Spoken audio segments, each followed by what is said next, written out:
योगेंद्र यादव जी ने आज Indian express में एक आर्टिकल लिख के कहा है, बाकी बातें उन्होंने जो बताई हैं, इलेक्शन कमीशन के खिलाफ उनको जो बोलना था, जुडिशरी के खिलाफ जो बोलना था, वो सब लिखा है उसमें उन्होंने। लेकिन ये कहा है कि केवल मुसलमान के वोट से अब आप चुनाव नहीं जीत सकते। ठीक है, वो सबसे फर्जी आदमी है, लेकिन फिर भी इतना कह तो रहे हैं। नहीं, वो समय के हिसाब से बदलते रहते हैं। अच्छा। अभी हफ्ते भर पहले हाँ। इतना खुश हो रहे थे कि पश्चिम बंगाल में एसआईआर में दीदी ने खेला कर दिया। एसआईआर में ही खेला कर दिया। हाँ। अच्छा। कटने थे वोट ममता के और कट गए बीजेपी के। उन्होंने अपने लोगों से कहा कि तुमको यहीं रहना, हमको भी यहीं रहना है। अच्छा। इस बात को याद रखना। और बीजेपी के वोट कटवा दिए। ममता बनर्जी आज कह रही है इलेक्शन कमीशन ने हरवा दिया, एसआईआर ने हरवा दिया, तो ऐसे आदमी की बात का क्या भरोसा। तो एनीवे, खैर बोला तो है उन्होंने ये। तो इस सिंड्रोम में अब जितने नेता आपको स्क्रीन पे दिखाई दे रहे हैं, ये सब इसी सिंड्रोम में है। अगर आपको ये लगता है कि मोदी की लोकप्रियता पाताल में चली गई, तो फिर आप अभी जहां हैं वहां से भी बाहर नहीं आ पाएंगे, क्योंकि इलाज तो राहुल गांधी का बीमारी पता होगी। बयान जोड़ लीजिए। हाँ सर, कि नरेंद्र मोदी का आत्मविश्वास खत्म हो गया। हाँ। आजकल आप उनका चेहरा नहीं देखते हैं, बुझा हुआ चेहरा। हाँ, राहुल गांधी भी कहते हैं ऐसा। पब्लिकली बोल चुके हैं। हवा निकल गई। हाँ, तो ये तो हवा निकलने पे हाल है, अभी चेहरा उतरा हुआ है तो ये हाल है। वो तो आगे तक जाते हैं कि आंख नहीं मिला सकते, आंख मिला के बात नहीं। और मैं आपको उसका और दूसरा उदाहरण और दे देता हूं। या दो बातें हैं, या तो सच में ये लोग जो हैं, इनको लगता है कि सच में मोदी की लोकप्रियता नहीं है और चोरी से जीत रहे हैं, चोरी चोरी चोरी चोरी चोरी, सबने वही बोलना शुरू कर दिया। या ये है कि उनको पता तो है कि मोदी पॉपुलर तो है आज भी, लेकिन क्या कहें और क्या, ये तो नहीं कह सकते कि मोदी पॉपुलर है इसलिए हम हार रहे हैं। तो हार रहे हैं तो फिर क्या वजह है? तो फिर यही बचता है कि चोरी करके जीत रहे हैं, इलेक्शन कमीशन जितवा दे रहा है। ममता बनर्जी ने प्रेस कॉन्फ्रेंस की, क्या आप इमेजिन कर सकते हैं सर, एक 15 साल की चीफ मिनिस्टर ये कह रही हैं कि कल मुझे इनके बीजेपी के कहने पर सुरक्षा बलों ने लातों से पीटा। 15 साल की चीफ मिनिस्टर, और कल वो जिस वक्त ये आरोप लगा रही हैं, उस वक्त तक चीफ मिनिस्टर थी बंगाल की।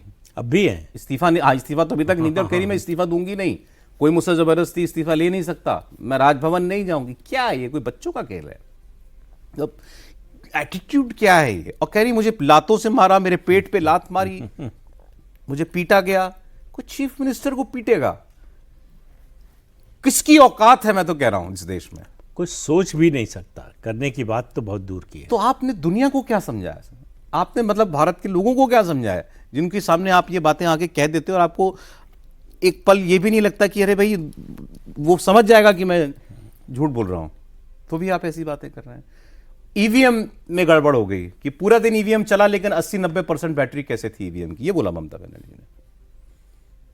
सब एक्सपर्ट हो गए हैं, इलेक्ट्रॉनिक एक्सपर्ट हो गए हैं। नहीं, बट सबको ये लग रहा है कि या तो चोरी कर लिया है या अब पॉपुलर है, तो ये तो हम बोल नहीं सकते हैं। प्रॉब्लम ये है सर ऑपोजिशन की। नहीं, क्रिकेट में जो है एक चीज़ चलती है, बैट्समैन अगर आउट हो जाए जल्दी, तो ये नहीं कहता कि मैंने शॉट खराब खेली, वो कहता है बॉल अनप्लेएबल थी, बाकी बॉलिंग बहुत अच्छी हुई। आउट होने के बाद पिच को देखता रहता है बड़ी देर तक बैट्समैन।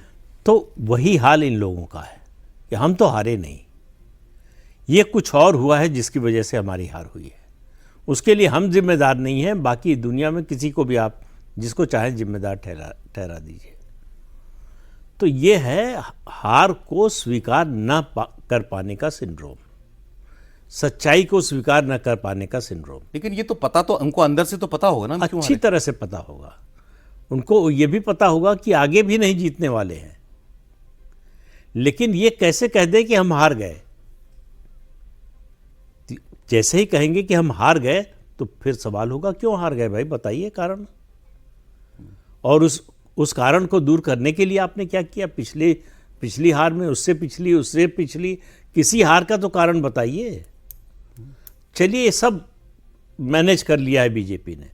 2014 कैसे हार गए? आप ही की सरकार थी। तो ये कहना क्या प्रॉब्लम है हार स्वीकार करने में सर? हार जीत लगी रहती है, क्या हो गया? बीजेपी इतने चुनाव हारती है, जो भी हारती है, तो उसके बाद मानती है कि हम हार गए, पब्लिक ने हराया हमको।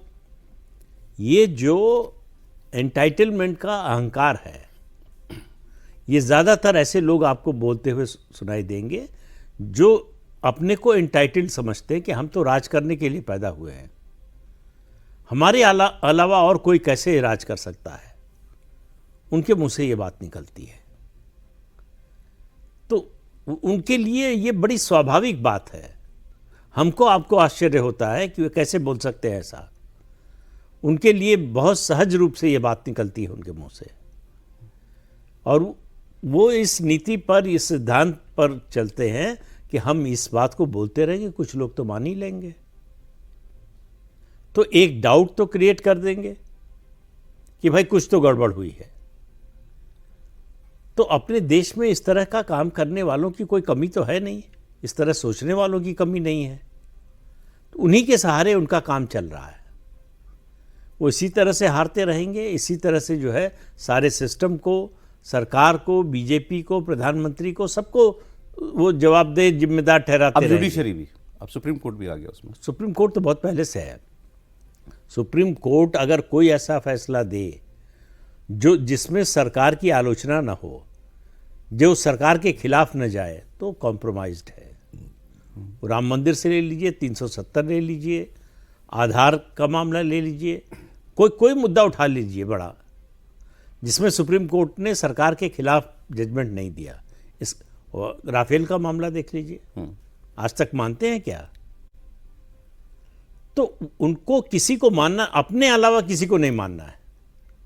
सिर्फ हम सही हैं, बाकी पूरी दुनिया गलत है।